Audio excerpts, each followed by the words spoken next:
ভাগ্য, কত সুন্দর শব্দ এই ভাগ্য।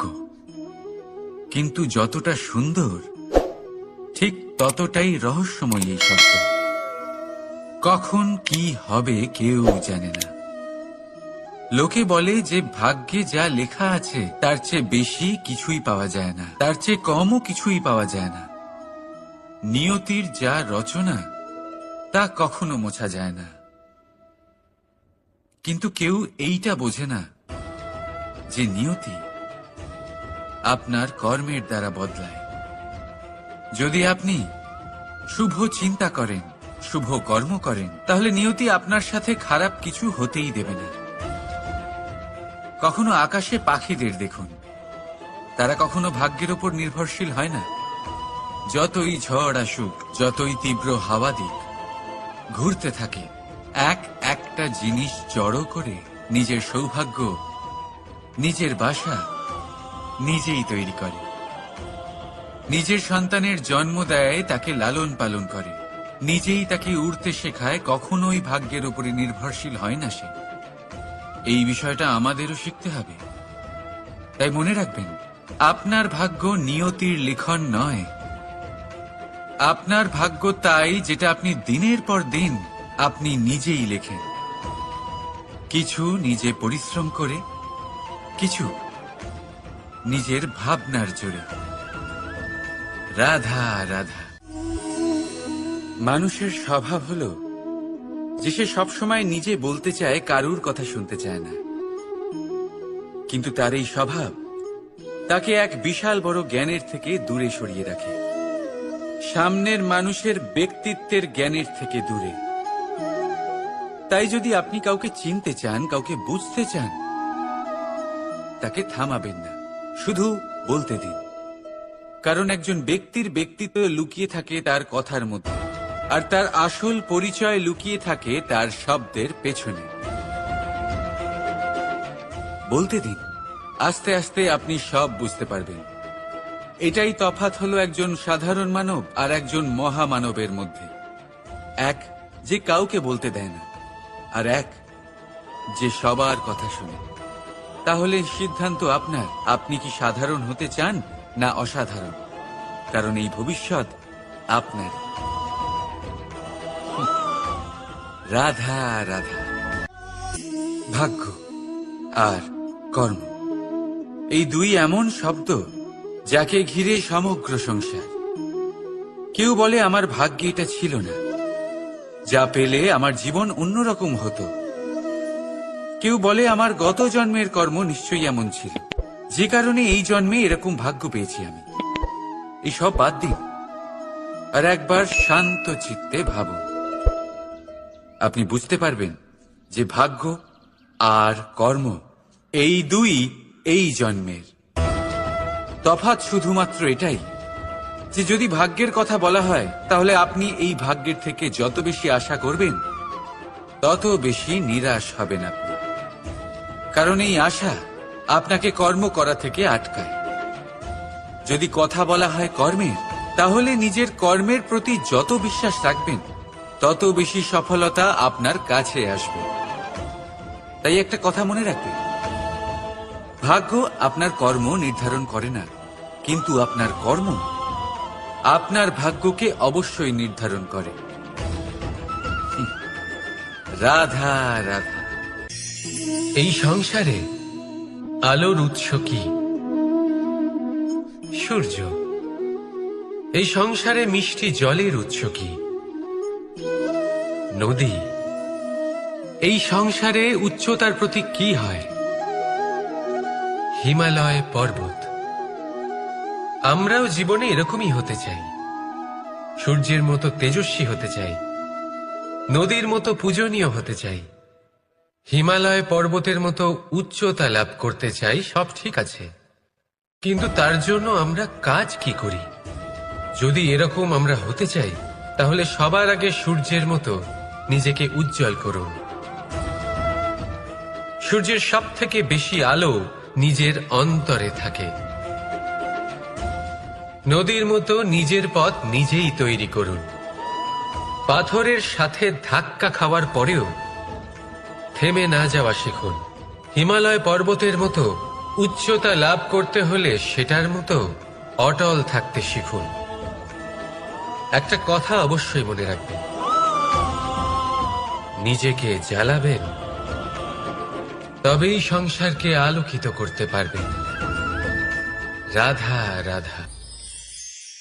প্রতীক্ষা, প্রয়াস, এই দুই জীবনের অভিন্ন অঙ্গ। দেখতে গেলে আমরা জীবনে কারোর না কারোর প্রতীক্ষা অবশ্যই করি। সে কোনো ব্যক্তি হোক বা সময় হোক বা কোনো ভাবনা, সবকিছুই হতে পারে। আর দেখতে গেলে সব সময় কেউ না কেউ কিছু প্রয়াসও করে চলেছে। যেমন সাফল্য আসার প্রতীক্ষা, বিফলতা যাতে না আসে তার জন্য প্রয়াস, সুখ আসার প্রতীক্ষা, দুঃখ যাতে না আসে তার জন্য প্রয়াস। এবার প্রতীক্ষা আর প্রয়াসের মধ্যে এক ঘনিষ্ঠ সম্পর্ক রয়েছে, আর তা হল যিনি প্রতীক্ষা করেন তিনি ঠিক তাই পান যা একজন প্রয়াস করা ব্যক্তি পেছনে ফেলে আসে। তাই প্রতীক্ষা নয়, প্রয়াস করুন। এই প্রয়াসের মধ্যেই সুখের চাবিকাঠি রয়েছে। রাধা রাধা। মানুষ কর্ম করেন। আমি বারংবার বলি যে ফলের আশা করবেন না। তাও মানুষ কোথাও না কোথাও নিজের কর্মের বদলে কোনো না কোনো ফলের আশা অবশ্যই রাখেন। কখনো তিনি সফল হন, কখনো অসফল। সেই জন্যই আমি বলি যে ফলের আশা কখনো রাখবেন না, কারণ সাফল্য বা অসফলতা মনের মধ্যে রাখলে কখনো কোনো লাভ হয় না। যদি সাফল্য মনের মধ্যে রাখেন তাহলে অহংকার জন্ম নেবে। যদি অসফলতা মনের মধ্যে রাখেন তাহলে এক হীনমন্যতায় আপনি ভুগবেন, যা দিয়ে কোনো শুভকর্ম হবে না। সেই জন্য শুধুই কর্ম করে যান, কর্মেই মগ্ন থাকুন। আর আসুন আমার সাথে ভালোবেসে বলুন, রাধা রাধা। বন্ধু আর শত্রু প্রত্যেকের জীবনের একটা বড় অংশ এর উপরে নির্ভরশীল হয়ে থাকে। আপনার জীবনে সফলতা আর অসফলতাও এর উপরে নির্ভরশীল। কিন্তু এই বন্ধু এবং শত্রুদের খুঁজে পাওয়ার জন্য আপনাদের বাইরে যাবার প্রয়োজন নেই, কারণ এরা স্বয়ং আপনার ভেতরেই আছে। আপনি যদি বিনম্র থাকেন, যদি আপনি নিরন্তর প্রয়াস করতে পারেন, তাহলে আপনার কোনো বন্ধুর প্রয়োজন নেই। যদি আপনার মধ্যে অহংকার থাকে, যদি প্রতি কথায় আপনার মধ্যে ক্রোধ উৎপন্ন হয়, তাহলে আপনার শত্রুর কোনো প্রয়োজনই নেই। নিজের অন্তরের এই বন্ধু ও শত্রুকে চিনুন, আর আমার সাথে ভালোবেসে বলুন, রাধা রাধা। একে চিনতে পারলেন? একে কুঠার বলা হয়। আপনারা জীবনে কোথাও না কোথাও কোনো না কোনো রূপে এটা দেখেই থাকবেন। একটা ব্যাপার নিশ্চিত, এই কুঠার ছাড়া কোনো বৃক্ষকে কাটতে পারা সরল নয়। এবার আপনি কখনো এটা ভেবেছেন, এই কুঠার এর এই অংশ, এর মুখটাই যদি না থাকে তাহলে কি হবে? এ শুধুমাত্র কোনো বৃক্ষই নয়, তার কোনো ডালও কাটতে সক্ষম হবে না। এবারে ভাবুন, এই শুকনো কাঠের হাতল এ আমরা কোত্থেকে পেলাম? কোনো এক বৃক্ষ থেকেই।